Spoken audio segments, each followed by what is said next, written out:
There is a crash course to perfection. It is a hard road. The Bible says in Matthew 5 verse 48, "Be perfect therefore as your Father in heaven is perfect." We go through many testings to be perfect as the Father is perfect. Many trials. We need to love the Lord our God with all our hearts and all our minds to be perfect.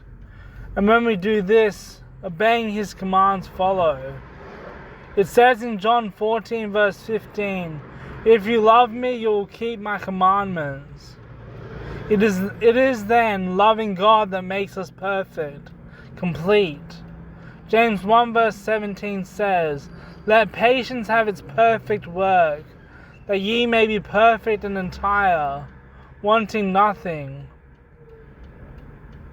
Romans 12 verse 2 says, "And do not be conformed to this world, but be transformed by the renewing of your mind, that you may prove what is that good and acceptable and perfect will of God." It is the will of God that we be perfect as He is perfect. In all these verses, the word for perfect in the Greek is the same. It means to be complete or mature.